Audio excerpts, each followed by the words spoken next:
এখন বাজে রাত 2:30। এত রাত্রে মাঝরাতে পার্সেল আসলো। এত রাত্রেও পার্সেল আসে, মানে আজকে সারাদিনে 3টা পার্সেল দেখা যায়। ওই যে একজন সাদা কাপড় পরা।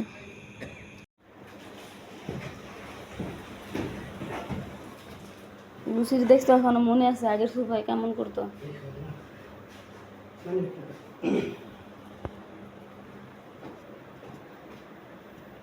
এই এই আগের সোফা তুই নষ্ট করছিলি, সোফার ভিতরে মুক্তা দিয়া। ওই সোফাগুলা ও এমনি হাসরায় এই লুচি আগের সোফাতে এই যে এমনি এমনি হাসতেই তো এইগুলা একদম সুতা বের করে ফেলছিল, মানে হাসতে। তারপরে আবার গিয়া প্রসাব করে দিত কাপড় থাকলে। এখন আবার যে বাহিরে যায় লুচি, এখন বাহিরে যায় প্রসাব আরেকটা আছে দেখে মনে করতেছে অনেকদিন পর। এইগুলো করে এই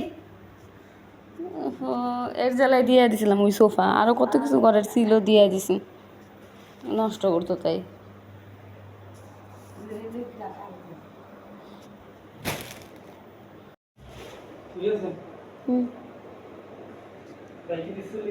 হ্যাঁ নিচে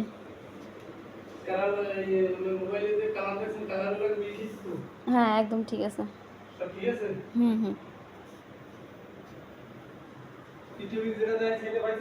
হ্যাঁ সব সেম আছে।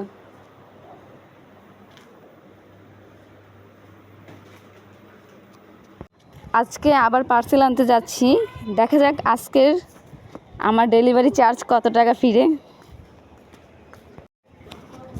এই যে দেখো সেম আছে কিনা, মানে এটা অনেক বড়, একা খুইলা দেখা যাইতেছে না, বুঝতে পারছো? এমনি দুইটা দেখলাম ঠিকই আছে। আজকে ডেলিভারি চার্জ 100 টাকা, শুধু 100 টাকা। আর এই যে সামনেই বাসা।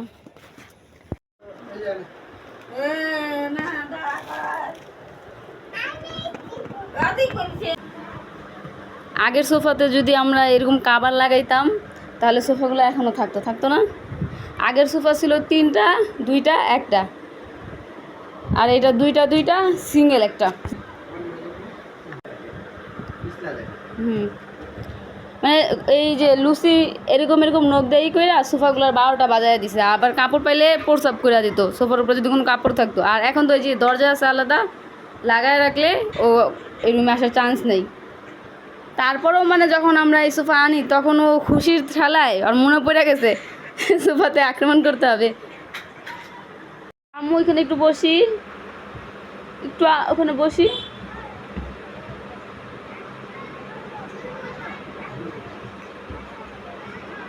সবাই একটা একটা করে নিবে, তুমি তো ছোট মানুষ, পাশে কত জায়গা, একটু বসি। এই যে কত জায়গা, ওই পাশে যে একটু বসলাম, আমরা বলতে তুমি ওটাই বসো, বসতে দেয় না। কোন কোনায় পড়ে আছে, তারপর আমরা বসতে দেন আর পাশে।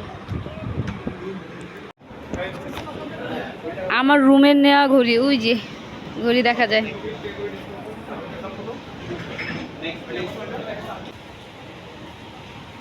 মানে আমরা আজকে এখান থেকে সবচেয়ে বড় পাপোশ নিয়ে যাইতেছি বাসায়। Mister DIY। হ্যাঁ কি আমি কিছু নিছি যেটা তুমি জানো না? কোনটা? যে এইটা